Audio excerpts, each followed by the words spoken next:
Hey guys, Ramafool here, back with another Wooden Railway review, and today we will be looking at the new 2022 Rosie. Now, unfortunately, I do not own the original lavender version of her in this range. I was a bit hesitant about getting her in her new cherry red livery since it's not what I originally grew up with.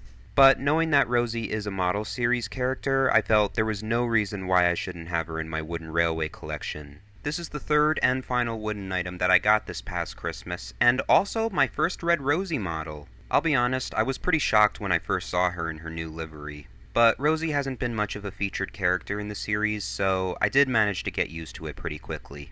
Now, before I start this review, I'd just like to point out that I actually have two of these Rosies. The one on the right is the original one that I received for Christmas. However, the box it came in was really beat up. And these things are such an incredible part of the new Wooden Railway line. They're so premium and well made that I like to keep them as collectibles. But apparently it did not have the best shipping and handling, so I bought a second one to make up for that. The model itself was fine though, so I am still keeping that. In fact, this is the one I'll be using for this review as it has crisper detailing. Anyway, let's go ahead and take a closer look at Rosie herself. So first of all, she is really gorgeous, even in her new livery. I also like that it's very reminiscent of the original Wooden Railway version. I mean, the slanted side tanks, the molded domes, extended roof, all of this just makes her stand out more. The detailing is also really nice on her. You'll see she has the Northwestern Railway initials on the side of her tank, as well as her number 37 on her cab. And just like the other engines in this line, she now has a firebox glow, which you can see through her cab windows and doorway. I do like that. Plus, she has the new wheels with printed spokes on the sides. Now, this change I think was unnecessary because there was never anything wrong with the old ones. Not that these are bad, they're actually pretty decent, although there really wasn't any need to redesign them. But that's just my opinion.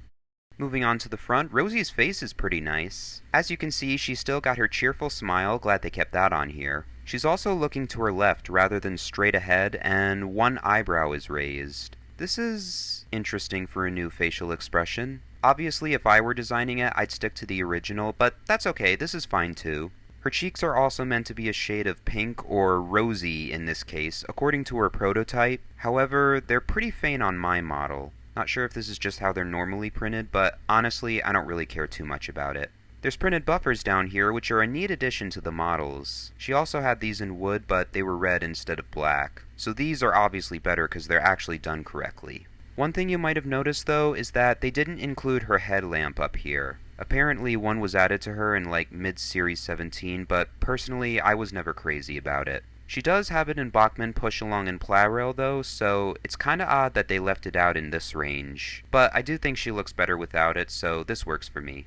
Anyway, the other side is the same as before, and the back is just plain, so we'll look at the top next. Once again, she has molded domes, which are great to see back in the wooden range. In wood, they were just outlined on her boiler like the rest of the engines. I like these more though because they're more realistic, and I'm sure many other people feel the same way. It's also nice that this piece was re-added to extend her roof, although for some reason, Rosie doesn't have any coal. She used to have it before the revamp, which was basically a printed decal on her bunker. They probably could have done the same thing here, but since they're using molds again, my guess is that they're trying to avoid printing it on so that the model doesn't look cheap like its predecessor. There also doesn't seem to be much room for a coal piece on her, so I guess I can see why they left it out. But it's a minor thing, so not too big of an issue for me. And the bottom is pretty much the same as I've shown in previous reviews. Her name is now printed vertically, and they've also included the Thomas steam cloud underneath.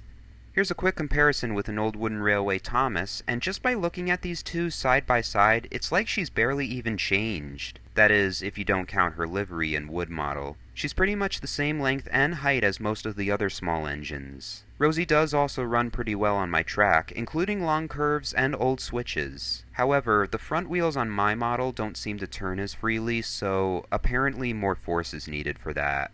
Yeah, kind of annoying, but what are you gonna do? Thankfully, she is short enough to pass under low bridges. A lot of the other new models that I have are actually a bit too tall for that, so it's amazing that Rosie can still do it. Hopefully the same applies to Thomas, Percy, and Diesel since they're around the same height as her.